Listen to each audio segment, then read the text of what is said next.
बोल श्री शाम्ब सदा शिव महादेव की जय। नागेंद्र हाराय त्रिलोचनाय वैश्यमांगरागाय महेश्वराय नित्याय शुद्धाय दिगंबराय तस्मै नकाराय नमः शिवाय। 12 જ્યોતિર્લિંગની પ્રાર્થના કરીએ। સૌરાષ્ટ્રે સોમનાથં ચ શ્રીશૈલે મલ્લિકાર્જુનમ उज्जैन्यामाकाल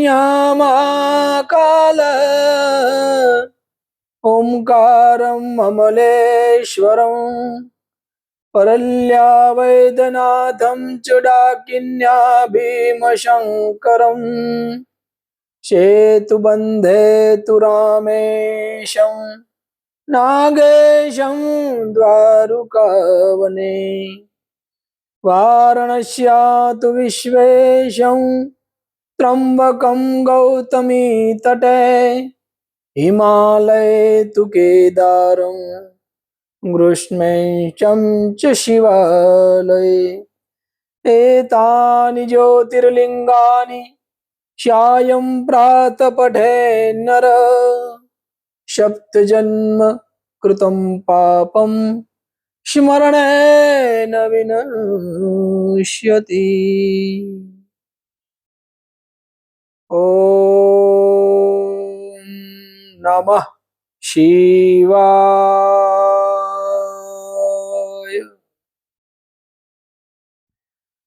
वाला भक्तजनो, આજે આપણે જે કથા સાંભળવાના છીએ એ માત્ર વિવાહની કથા નથી। આ કથા છે ભક્તિ અને ભગવાનના મિલનની। આ કથા છે એવી શક્તિની જેણે પોતાના પ્રિય મહાદેવ માટે રાજમહેલનું સુખ છોડ્યું છે, વનમાં તપ કર્યું, ઉપવાસ કર્યા અને પોતાની દરેક ઈચ્છાને એક સંકલ્પમાં સમર્પિત કરી દીધી। મારે માત્ર મહાદેવ જોઈ। અને જ્યારે ભક્તિ સાચી હોય, સંકલ્પ અડગ હોય, ત્યારે ખુદ ભગવાનને પણ ભક્તના દ્વારે આવવું પડે। આવો ભક્તજનો, આજે આપણે સાંભળીએ માં સતીના મહાન તપની અને મહાદેવ સાથેના આ દિવ્ય વિવાહની કથા। બોલ હર હર મહાદેવ હર।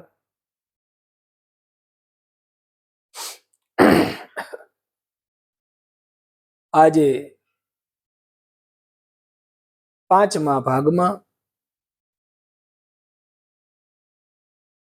સતીનો મહાન તપનો મહાદેવ સાથેનો દિવ્ય વિવાહની કથા છે। દક્ષ પ્રજાપતિના મહેલમાં ઉછરતી સતી સામાન્ય રાજકુમારી નહોતી। તેના હૃદયમાં બાળપણથી જ ભગવાન શિવ પ્રત્યે અદ્ભુત પ્રેમ હતો। બીજા બાળકો રમકડા સાથે રમતા, પરંતુ સતી શિવની આકૃતિ બનાવતી, ફૂલ મળે તો મારા મહાદેવને અર્પણ કરતી, કોઈ શિવનું નામ લે તો સતીનું મન ત્યાં જ સ્થિર થઈ જાય। જેમ જેમ સતી મોટી થતી ગઈ તેમ તેમ મહાદેવ પ્રત્યેનો તેનો પ્રેમ પણ ઊંડો થતો ગયો। મારા જીવનના જો કોઈ સ્વામી હોય તો તેઓ માત્ર ભગવાન શિવ છે।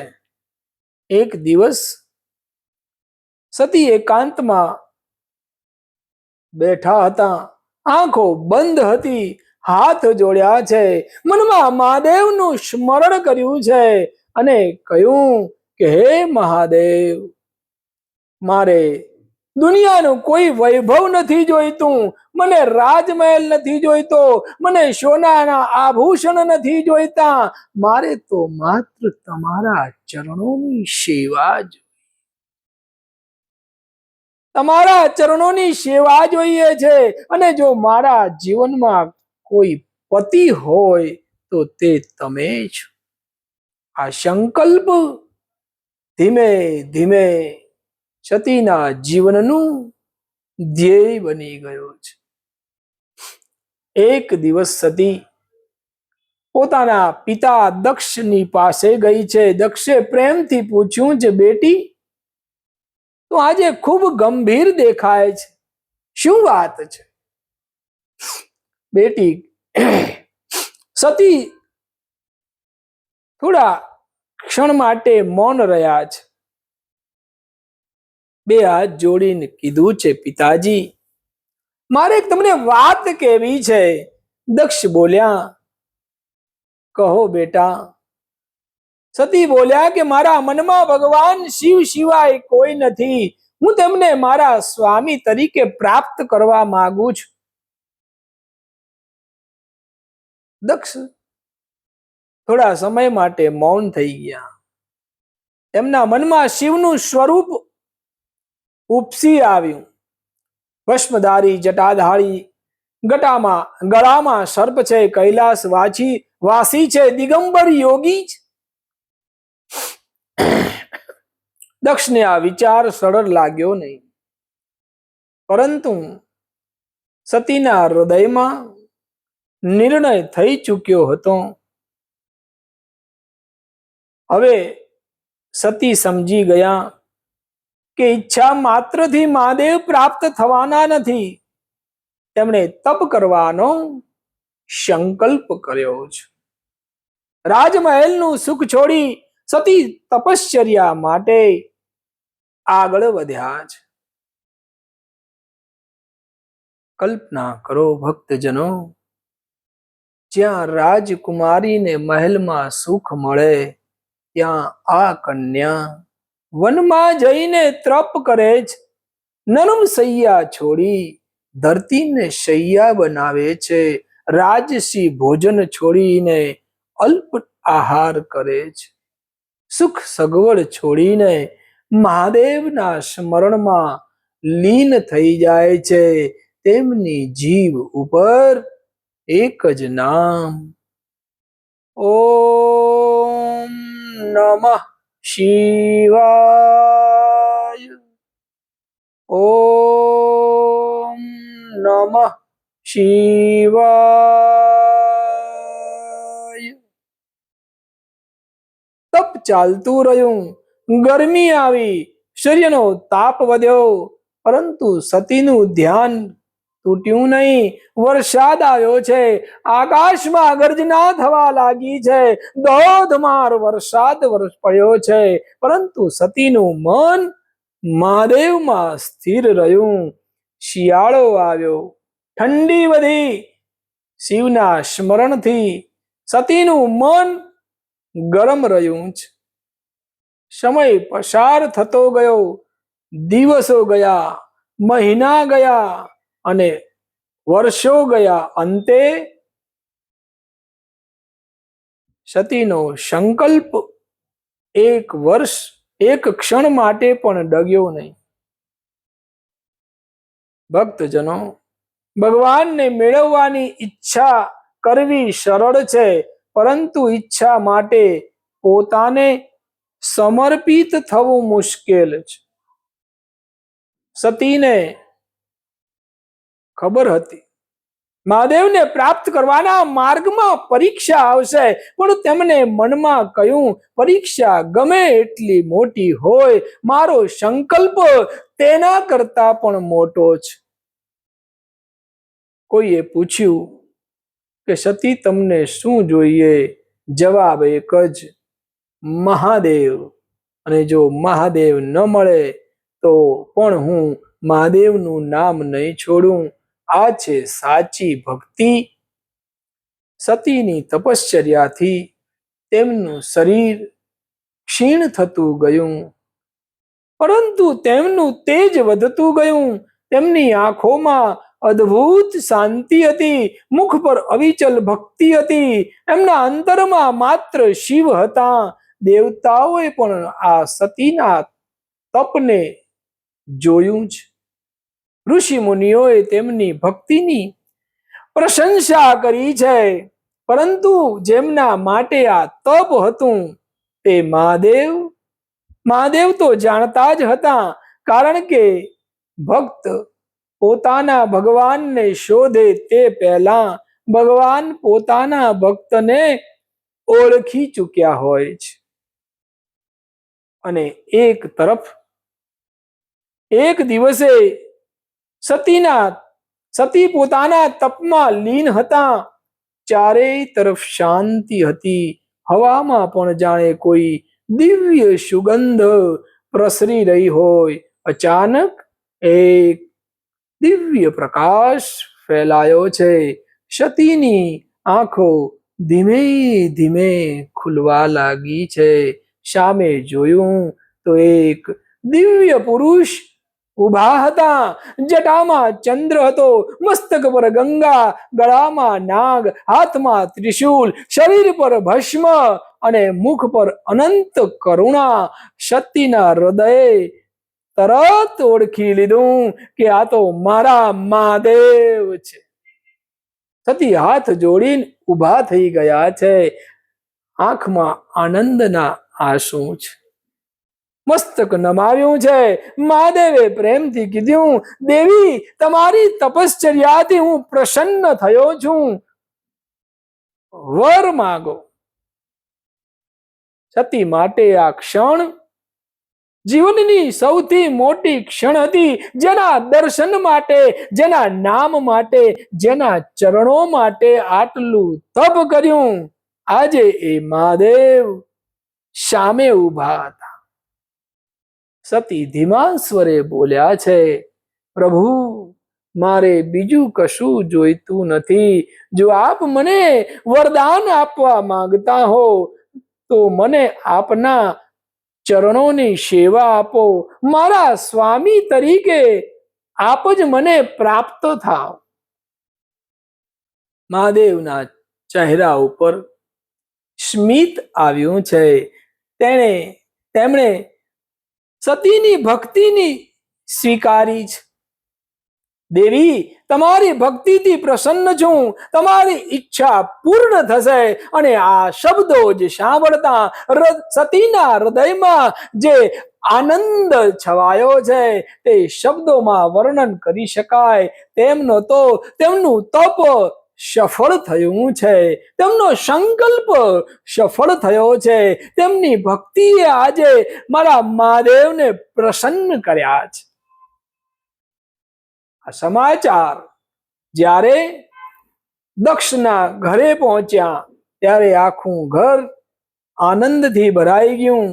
દક્ષની પુત્રી હવે સ્વયં ભગવાન શિવ સાથે વિવાહ કરવા જઈ રહી છે. દેવતાઓમાં આનંદ હતો, ઋષિમુનિઓ પ્રસન્ન હતા, દેવીઓ આનંદિત હતી. ચારેય તરફ મંગલ ગીતો ગવાવા લાગ્યા છે. વિવાહની તૈયારીઓ શરૂ થઈ ગઈ છે. મંડપ સજાવાયો. ફૂલોની સુગંધથી સમગ્ર સ્થળ મહેકી ઉઠ્યું છે. વેદ મંત્રોના ઉચ્ચારની તૈયારી થઈ છે. હવે સૌની નજર વરરાજા મહાદેવ પર છે. અને પછી એ દિવસ આવ્યો. મહાદેવની જાન નીકળી છે. હવે ભક્તજનો અહીંયા થોડી કલ્પના કરો. એક તરફ રાજમહેલની ભવ્યતા, બીજી તરફ વરરાજા મહાદેવ. પણ મહાદેવની જાન સામાન્ય રાજાના જાન જેવી નહોતી. કોઈ ઘોડા પર, કોઈ રથમાં, પરંતુ સાથે કોણ? ગણો, ભૂતગણ, પ્રેતગણ, યોગીઓ, નાગાઓ અને અદ્ભુત સ્વરૂપ ધરાવતા શિવગણ. મહાદેવ પોતે નંદી ઉપર સવાર છે. શરીર ઉપર ભસ્મ છે. ગળામાં સર્પ છે, જટામાં ચંદ્ર છે, હાથમાં ત્રિશૂલ છે. આ હતી મહાદેવની અનોખી જાન. જ્યારે મહાદેવની જાન દક્ષના મહેલની નજીક પહોંચી જ લોકો એકબીજાને જોવા લાગ્યા. કોઈ આશ્ચર્ય, કોઈ ભયમાં, કોઈ હસે, કોઈ વિચાર કરે આ તો કેવી જાન છે. દક્ષના મહેલમાં પણ ચર્ચા શરૂ થઈ છે. વરરાજા કેવા દેખાય છે, કેવા વસ્ત્રો પહેર્યા છે, કેવા સુંદર હશે. પરંતુ જ્યારે મહાદેવ દેખાયા ત્યારે સૌ નિશબ્દ બની ગયા. કારણ કે આ વરરાજાની ભવ્યતા સોનાના આભૂષણોમાં નહોતી, તેમની ભવ્યતા તો તેમના દિવ્ય તેજમાં હતી. આ તરફ સતી પોતાના મહેલમાં બેઠા છે, પરંતુ આજે તેમનું મન એક જ પ્રશ્ન પૂછતું હતું, ક્યારે મારા મહાદેવ આવશે? સખીઓ સતીને સજાવી રહી હતી.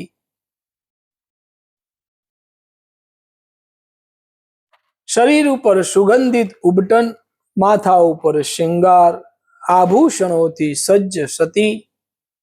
પરંતુ તેમના મનમાં તો એક જ ચિત્ર હતું, મારા જટાધારી મહાદેવનું. અને જ્યારે સતીની નજર પહેલી વાર પોતાના વરરાજા ઉપર પડી ત્યારે સમય જાણે થંભી ગયો. જે મહાદેવને બાળપણથી મનમાં જોયા હતા, જેના નામનું સ્મરણ કર્યું હતું, જેના માટે તપ કર્યું, આજે એ જ મહાદેવ એમની સામે ઊભા હતા. સતીની આંખમાં આંસુ આવી ગયા છે. આંસુ દુઃખના ન હતા, આંસુ હતા ભક્તિની પૂર્ણતાના. અને હવે શુભ મુહૂર્ત આવ્યું છે. વેદ મંત્રોનો પવિત્ર સ્વર ગુંજવા લાગ્યો છે. ઋષિ મુનિઓએ મંત્રોચ્ચાર શરૂ કર્યા છે. દેવતાઓ સાક્ષી બન્યા છે. અગ્નિ પ્રગટ થયો છે અને સતી અને મહાદેવ પવિત્ર વૈદિક વિધિ અનુસાર વિવાહ બંધનમાં બંધાયા છે. આ બે વ્યક્તિઓનો વિવાહ નહોતો, આ તો શિવ અને શક્તિનું મિલન હતું. પુરુષ અને પ્રકૃતિનું મિલન, ચેતના અને શક્તિનું મિલન, યોગ અને ભક્તિનું મિલન. શિવ વિના શક્તિ અધૂરી અને શક્તિ વિના શિવ નિષ્ક્રિય. આથી આ વિવાહનું મહત્વ સમગ્ર બ્રહ્માંડ માટે હતું. વિવાહ પૂર્ણ થયો. દેવતાઓએ પુષ્પવૃષ્ટિ કરી છે. ચારેય તરફ આનંદ મંગલ વર્તાયો છે. મંગલ ગીત ગવાયા છે. શંખનાદ થયો છે. દુંદુભી વાગી. સૌના મુખ ઉપર એક જ ભાવ છે, આજે શિવ અને શક્તિ એક થયા છે. હવે સતી માત્ર દક્ષની પુત્રી નહોતી, તેઓ હવે મહાદેવના અર્ધાંગિની માતા સતી હતા. ભક્તજનો, આજે આ કથા આપણને શું શીખવે છે? સતી પાસે ઈચ્છા હતી, પરંતુ તેમણે ઈચ્છા માત્ર રાખી નહીં, સંકલ્પ કર્યો. પરંતુ માત્ર બોલ્યા નથી, તપ કર્યું છે. પરંતુ પરિણામની ઉતાવળ કરી નહીં. અને અંતે તેમની ભક્તિએ ભગવાનને પ્રસન્ન કર્યા છે. આથી જીવનમાં જ્યારે કોઈ સાચું ધ્યેય હોય ત્યારે 3 વસ્તુ યાદ રાખજો: શ્રદ્ધા, સંકલ્પ અને સતત પ્રયત્ન. મહાદેવને પ્રસન્ન કરવા માટે સોનાના મહેલની જરૂર નથી, મારા મોટા વૈભવની જરૂર નથી. મહાદેવ તો ભોળાનાથ છે. એક લોટો જલ, એક બિલ્વ પત્ર અને નિષ્કપટ હૃદય.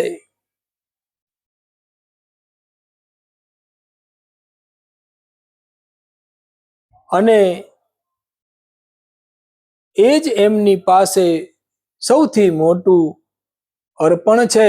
સતીની પાસે સૌથી મોટું શું હતું?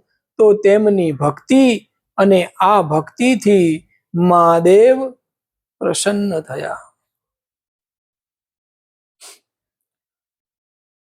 એક બિલ્વપત્રમ એક પુષ્પમ एक लोटा जल की धार, दयालु प्रभु रिझ के देत हैं, चंद्रमौली फल चार. मारा महादेव ने તમે એક પુષ્પ ધરાવજો, એક લોટો, એક કળશ જળ ચડાવજો, તો મારો મહાદેવ તમારા ઉપર પ્રસન્ન થશે. અને ભક્તજનો, આજે કથા સાંભળી માતા સતીના તપની, અને તપ જેમાં રાજમહેલનું સુખ છોડી અને માં સતીએ ભક્તિ કરી, એમાં એક જ નામ હતું મહાદેવ. એમની પ્રાર્થના કરી, એક માંગ કરી કે મને તમે જોઈએ, અને અંતે મહાદેવ પ્રસન્ન થયા. સતીની મનોકામના પૂર્ણ થઈ, અને શિવ અને સતીનો દિવ્ય વિવાહ થયો. કથા અહીં પૂરી થતી નથી, કારણ હવે શરૂ થવાની છે કૈલાસની નવી કથા. સતી અને મહાદેવનું દાંપત્ય જીવન, સતીનો પિતૃગૃહ પ્રત્યેનો પ્રેમ, દક્ષ અને મહાદેવજીની વચ્ચે વધતું અંતર, અને પછી એવો પ્રસંગ જેણે સમગ્ર બ્રહ્માંડને હચમચાવી નાખ્યું, દક્ષનો મહાયજ્ઞ અને માતા સતીનું બલિદાન. એ કથા આપણે આગળના ભાગમાં સાંભળીશું. સૌ પ્રેમથી બોલીએ, બોલીએ માત સતીની જય, કૈલાશપતિ મહાદેવની જય, બોલીએ શિવ શક્તિની જય, બોલીએ નમઃ પાર્વતી પતે, હર હર મહાદેવ હર.